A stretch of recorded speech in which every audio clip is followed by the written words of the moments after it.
If you've heard it once, you've heard it twice, you've heard it 5 times. Every woman says she wants a nice guy, and then she ends up going for the guy that ignores her calls, her texts, who doesn't treat her very right, who makes her pay for the dinner. He doesn't pay attention, he doesn't care. So why does this happen? Here are the reasons why the asshole is always going to beat the nice guy in love every time. Number 1, he's actually not an asshole, he just doesn't put her on a pedestal and cater to her every waking need. This type of man has boundaries, he knows his worth, and he doesn't say yes to everything simply because he lives in a world of lack. He operates in abundance, so he knows if somebody doesn't resonate with his personality or his lifestyle, he doesn't get bent up about it. He simply understands that there are more people in the world that he could resonate with. So it's easy for him to live in the realm of detachment. He doesn't become anxiously attached to these women, so he's not always calling, always texting, always responding, always waiting. That energy can be felt, and it feels desperate. This man is detached, so he's focused on his own goals, his activities, hanging out with his friends, and sometimes he comes off as an asshole because he doesn't care about everybody that he goes on a date with.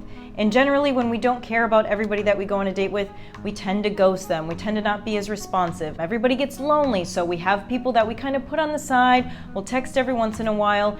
And those men generally tend to have more options like that because they are living in a world of detachment.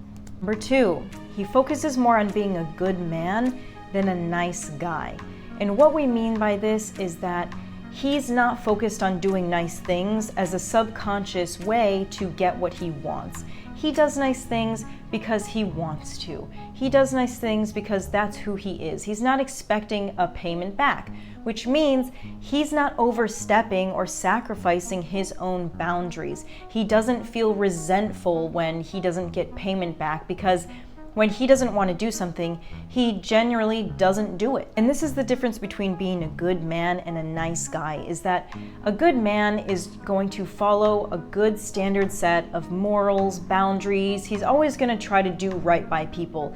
But he doesn't mind if he upsets people because he has to say no sometimes. He has to do what he wants to do. A nice guy is generally set on people pleasing. He has a very strong insecurity about being abandoned, about not being loved. So he'll say yes to any opportunity to help someone, even if it goes over activities that he wants to do, cuts into his personal time. He's so focused on getting approval from others that it overlaps his own self-love. In this regard, the a-hole beats the nice guy because the a-hole garners respect from saying no. When we say no to one thing, we say yes to another thing. So anytime the a-hole says no, you may think, oh, he's an a-hole, right? But actually, he just has a standard set of boundaries where he doesn't want to cut into his personal time. That shows other people that they can't walk all over him. It shows other people that he really values his time. When you give out your time to everybody, you make your time seem as valuable as pennies. He actually gains a lot more respect, and that's why he beats the nice guy in this example. Number 3, why the a-hole always beats the nice guy in love is because he focuses on the sale. This is gonna sound super out of pocket for people who don't understand, but every interaction that we have is a sales interaction.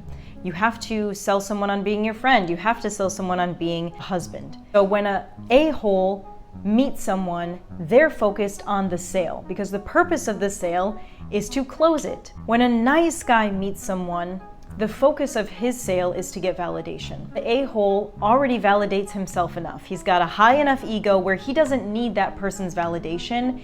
He loves the challenge of winning. So he focuses on closing that person, which means all of his strategies are focused on the woman. They're focused on making her feel good, on making sure she feels safe, on making sure she feels sold on the situation. He has a very good understanding of what sells a person.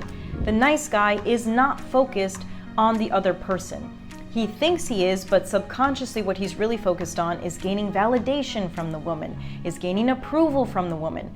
And we don't sell people by being selfish.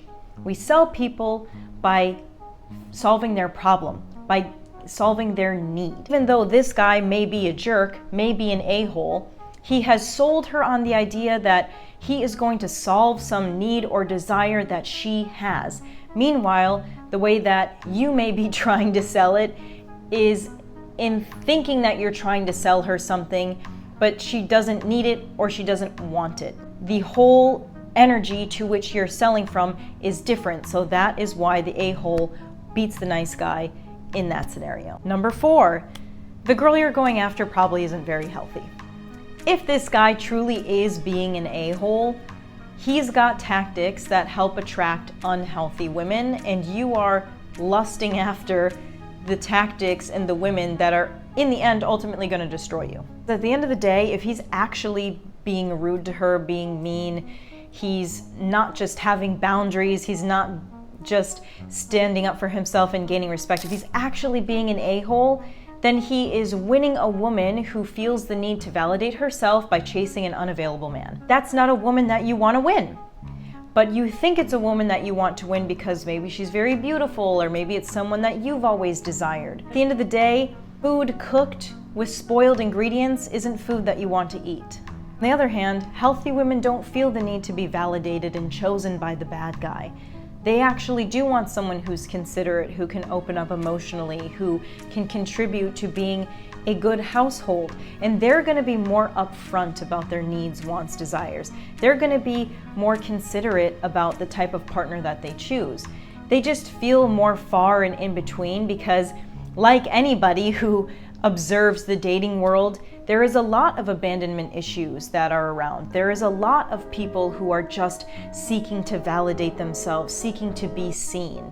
If you are in the dating world and feel like you're always losing to the it might not be the worst thing for you. When your foundation is corrupt, your building eventually falls apart. That doesn't mean that you can't start learning how to set boundaries, have different standards for yourself, and have different standards for the type of women that you want to date. Because ultimately, if you are someone who doesn't have standards, boundaries, respect for yourself, your foundation is also going to be unstable. It's just a different side of the spectrum. So where you see an a-hole always winning and you think that you're always losing, both foundations are unstable. Unless it's somewhere in the middle where it's someone who's perceived as an a-hole but really just has standards, boundaries, self-respect. They're going to end up offending some people because they speak their truth, but ultimately they're going to choose the right women for them. They're going to be more in alignment with something that's healthy. They can see things for the truth instead of just their subconscious wounds and childhood trauma. Let me know what you think about this more controversial topic in the comment section below. And don't forget to watch this video where I talk about how the asshole beats the nice guy in life in general, and I'll see you there.